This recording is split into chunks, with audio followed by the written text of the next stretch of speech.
En esta unidad vamos a ver los conceptos de corriente eléctrica, ley de Ohm y resistencia como elementos de circuito. Para que no sea el video tan largo vamos a dividirlo en dos partes y vamos a comenzar en este viendo los conceptos de corriente eléctrica. Comencemos viendo qué es la corriente eléctrica. Hasta ahora vimos cargas eléctricas. ¿Qué pasa? Cuando a las cargas eléctricas se le aplicaba una diferencia de potencial, estas cargas iban del punto en donde tenían mayor energía potencial al punto donde la energía potencial es menor. Esta diferencia de potencial la puede ejercer una batería, una pila, etc. Si este movimiento de cargas eléctricas se mantiene, entonces lo que tenemos es una corriente eléctrica. Para ello es fundamental tener una fuente que aporte esta diferencia de potencial entre dos puntos. Además de la fuente también se requiere de lo que es se requiere de un material conductor que va a ser el que permita que los electrones se muevan constantemente. ¿Qué es un conductor? Un conductor es un material el cual tiene electrones libres en la última capa de sus átomos. Los conductores son materiales que permiten el flujo de cargas eléctricas, el flujo de electrones. Los electrones libres son partículas cargadas que se encuentran desligadas de los átomos de los conductores y pueden moverse a lo largo del material. Al estar estos electrones desligados de los átomos, permite un fácil movimiento a lo largo del material, y son estos electrones los que se van a mover al aplicar una diferencia de potencial entre dos puntos. Esto es muy diferente a los materiales aislantes o no conductores, en los cuales no presenta electrones libres, sino que los electrones se encuentran fuertemente enlazados a los átomos. Los conductores más usados para las aplicaciones prácticas son el cobre y el aluminio. Todos los conductores tienen la similitud de que su última capa, es decir, la capa de valencia, tiene algún electrón libre. La principal característica que hace que los conductores tengan electrones libres es que su última capa, la capa de valencia, está incompleta. Estos son los números atómicos de ambos materiales, y acá tenemos la configuración electrónica del cobre y esta es la del aluminio. Y recordemos que un material siempre tiende a tener la configuración electrónica del gas noble más cercano. En la última capa del cobre, por ejemplo, tiene un único electrón que se encuentra libre y se encuentra muy lejos del núcleo. Por lo tanto, este electrón se desliga muy fácilmente del átomo de cobre. Acá tenemos el átomo de aluminio que tiene 3 electrones en su capa de valencia, y debido a que está más cerca del núcleo, su conductividad es menor. Sin embargo, el aluminio también es un buen conductor de la electricidad. Entonces estos electrones en condiciones comunes se encuentran en un movimiento aleatorio a lo largo del material. Sin embargo, cuando aplicamos una diferencia de potencial entre dos puntos, el movimiento caótico que tenían los electrones se reordena y se mueven en dirección en la cual disminuye su energía potencial eléctrica. Este movimiento en los materiales conductores igualmente no es tan ordenado como lo vemos acá en el video, sino que son movimientos caóticos.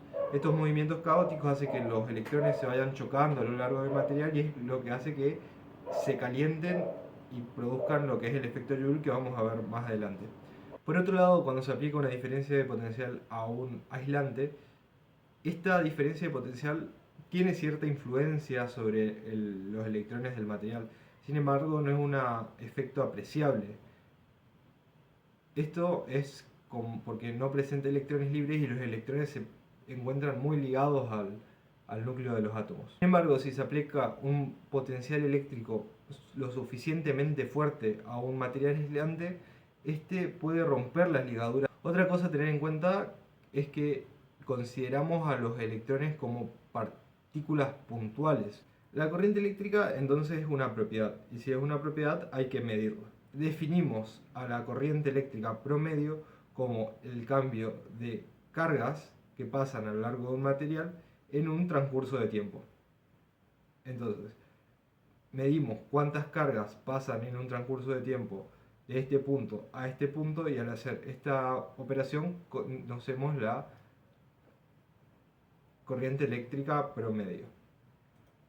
También definimos a la corriente eléctrica instantánea haciendo la derivada o cambio infinitesimal de cargas eléctricas respecto al tiempo. Es decir, si las cargas eléctricas no se mueven de manera constante a lo largo del material, utilizamos esta forma para calcular la corriente eléctrica en un momento dado. Recordemos que cuando hacemos la derivada, lo que estamos haciendo es calcular una variable en un momento específico dado. A la corriente eléctrica la vamos a medir en ampere, que un ampere es un coulomb sobre segundo, y también un ampere es una medida bastante grande de corriente eléctrica, entonces se suele utilizar lo que son los miliamperes. Redondeando todo lo que estábamos diciendo, para que exista una corriente eléctrica debe haber una diferencia de potencial entre dos puntos. Esta diferencia de potencial la podemos dar con una batería. Entonces esta batería va a hacer que los electrones libres de un conductor se muevan del punto donde tienen mayor energía potencial eléctrica al punto donde tienen menor energía potencial eléctrica. O sea, en la realidad lo que se mueve en un conductor son los electrones, pero por conveniencia se toma el sentido en el cual se mueven las cargas positivas. Es decir, los electrones se van a mover en este sentido, de la terminal negativa de la batería a la terminal positiva. Pero por conveniencia de cómo se fue desarrollando la teoría de la electricidad, consideramos a la corriente eléctrica como el movimiento de cargas positivas, es decir, las cargas que se mueven desde la terminal positiva hacia la terminal negativa de la batería. En sentidos prácticos esto no cambia en nada, sin embargo tenemos que saber que lo que se están moviendo son los electrones. Esto es porque toda esta teoría se desarrolló incluso antes de conocerse la existencia de los electrones, entonces los físicos de esa época consideraban al movimiento de corriente eléctrica como el movimiento de cargas positivas. Otro punto muy importante es que para que una corriente eléctrica permanezca en el tiempo, otro punto muy importante es que para que la corriente eléctrica se mantenga, el conductor debe formar una espira cerrada, de manera que los electrones siempre permanezcan dentro del conductor y la corriente eléctrica se mantenga. Pasemos a analizar ahora en el punto de vista microscópico de qué depende la carga eléctrica. Entonces, la magnitud de la carga... Pasemos a analizar ahora desde el punto de vista microscópico a la corriente eléctrica y qué influye en la magnitud de esta. Entonces, si tenemos una corriente eléctrica, esta va a depender de la magnitud de cada carga. Sabemos que cada carga tiene una magnitud que se mide en coulomb. También va a depender del número de cargas eléctricas que se están moviendo a lo largo del conductor. Y se van a depender de la velocidad con la que ésta se mueva. Que a esta velocidad con la que se mueven las cargas eléctricas la llamamos velocidad de arrastre. Otro factor que va a influir en la intensidad de la corriente eléctrica va a ser el área del conductor. Cuanto mayor es el área, más cargas eléctricas se pueden mover. De manera que la corriente eléctrica va a ser directamente proporcional al número de cargas que se mueven en el conductor, directamente proporcional a la intensidad de cada carga. También va a depender de la velocidad de arrastre, ya que cuanto mayor sea la velocidad con la que se muevan las cargas, más cargas van a pasar por un punto por unidad de tiempo. Y van a depender del área del conductor, ya que, como dijimos, cuanto mayor sea el área, más cargas pueden pasar. Es decir, la corriente eléctrica, desde el punto de vista microscópico, va a depender de estos factores. Acá una propiedad que es importante definir para el concepto que se viene es la densidad de corriente eléctrica. Definimos a la densidad de corriente eléctrica J como la corriente eléctrica a lo largo de un conductor dividido el área del conductor.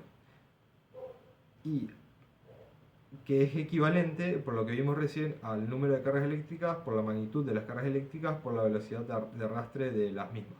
Ya definimos lo que es la corriente eléctrica. Ahora vamos a ver una ley muy importante y muy aplicable en la práctica, que es la ley de Ohm. Para ello vamos a definir lo que son un nuevo concepto, que es la resistencia eléctrica, y la ley de Ohm va a establecer una relación muy sencilla entre la corriente eléctrica, el potencial eléctrico y esta nueva propiedad que es la resistencia eléctrica. Para partir de eso, se observa que en muchos materiales conductores se cumple esta relación, es decir, que la densidad de corriente eléctrica es directamente proporcional al campo eléctrico que se le aplica a un conductor. Esta relación de proporcionalidad se la conoce como conductividad del material. Es decir, podemos analizar de esta ecuación que un material que tiene una mayor conductividad va a tener una mayor densidad de corriente eléctrica para un mismo campo eléctrico. O en otras palabras, si aplicamos una diferencia de potencial en los materiales más conductores, van a tener más conductividad y por lo tanto la corriente eléctrica va a ser mayor. A los materiales que cumplen esta relación lo llamamos como materiales ómicos. También hay materiales que no cumplen esta proporción directa y a eso los vamos a conocer como materiales no ómicos. Sin embargo, para los casos prácticos, la mayoría de los materiales son materiales ómicos. En un cable conductor vamos a considerar que el campo eléctrico es igual en todo su trayecto. Entonces, la diferencia de potencial, un cable va a ser igual a la magnitud del campo eléctrico por la longitud del cable. Reemplacemos ahora entonces esta relación acá por el campo eléctrico. Obtenemos que la densidad de corriente eléctrica es igual a la conductividad por la diferencia de potencial aplicada en el conductor dividido el largo del conductor o del cable.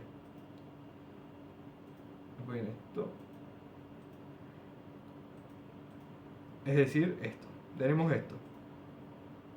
Por lo tanto, la diferencia de potencial eléctrica va a ser igual al largo del cable dividido la conductividad eléctrica y esto multiplicado por la densidad de corriente. A la densidad de corriente recordemos que es igual a la corriente eléctrica dividido el área.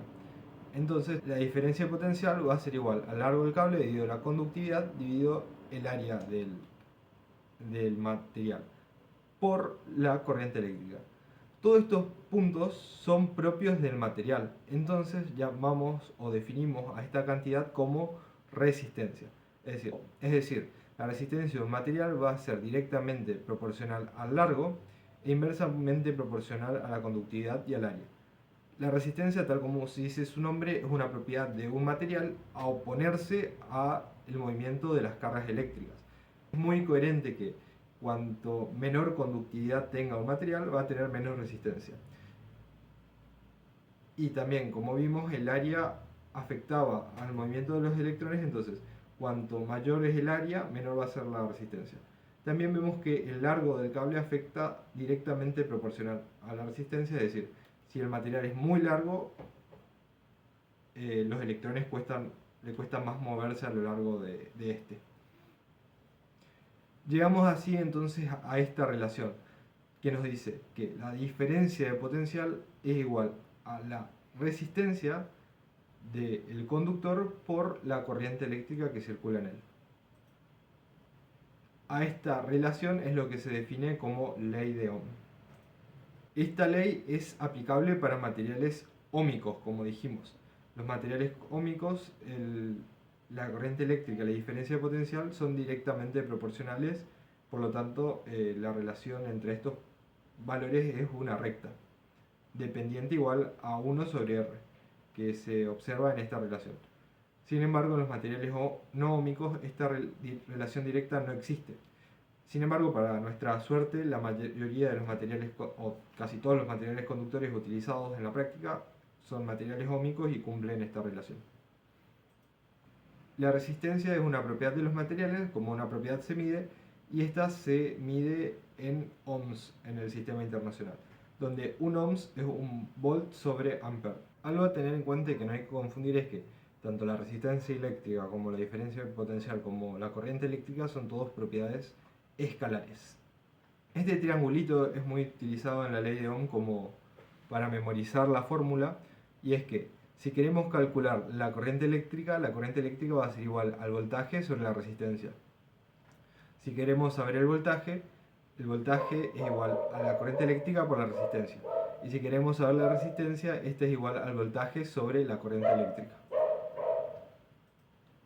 Por último, para terminar con esta primera parte, vamos a ver un efecto que es consecuencia de la corriente eléctrica, que es el efecto Joule. Como dijimos hoy, el movimiento de las cargas eléctricas desde un punto al otro es un movimiento caótico. Si bien se mueven en la misma dirección, estos se van constantemente chocando con otras moléculas y entre las mismas cargas eléctricas. De manera que estos choques eléctricos generan como una especie de rozamiento a nivel microscópico que se manifiesta en forma de calor.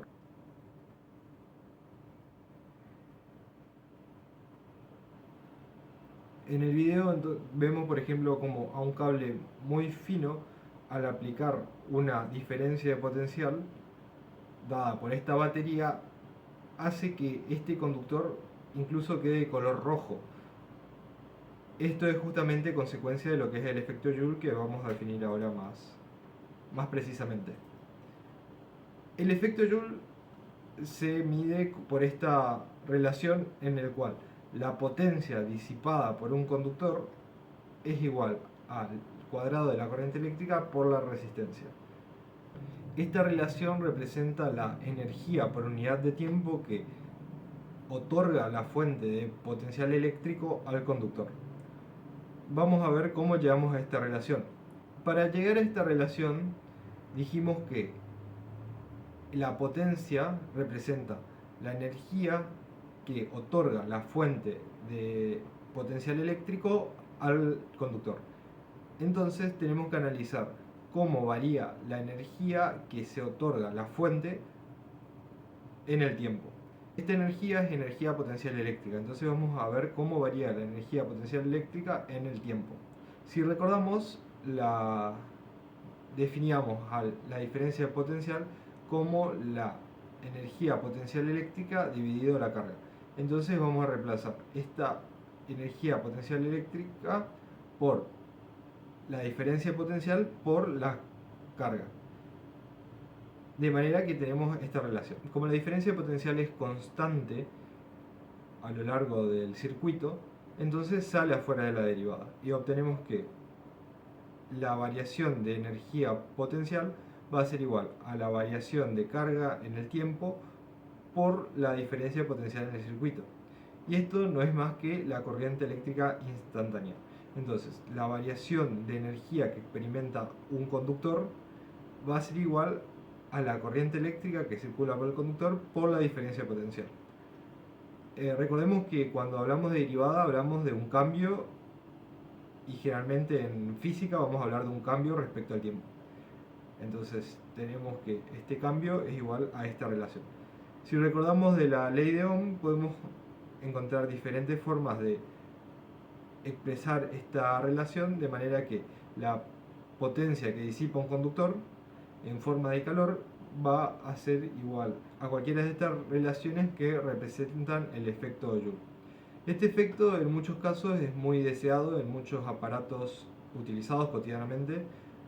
Las resistencias que tienen las estufas, los hornos, las pavas eléctricas funcionan bajo este principio, de manera que la energía que se le transfiere a estas resistencias se transforman en forma de calor para calentar cosas. Estas resistencias están hechas particularmente de un material llamado nicromo, que es una aleación de 60% níquel y 40% cromo, que cuentan con una alta resistencia de conductividad eléctrica, también tienen alta resistencia al calor y a la corrosión del agua, por eso también se puede utilizar en pavas eléctricas, y toleran muy bien altas temperaturas.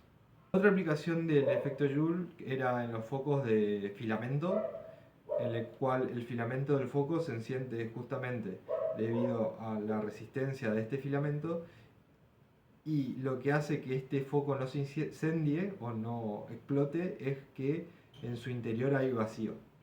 Entonces, mediante el efecto Joule se calienta el filamento que produce luz, y con eso se hacían los focos que se utilizaban antes, que eran menos eficientes, justamente porque pierden mucha energía en forma de calor.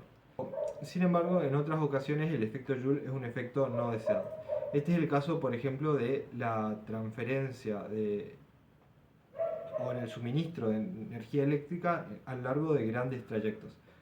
Ya que estos trayectos son muy largos, la resistencia en estos cables suele ser mayor.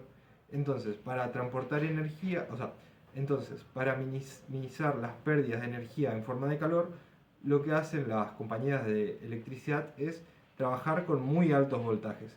Es por eso que estas torres son torres de alto voltaje.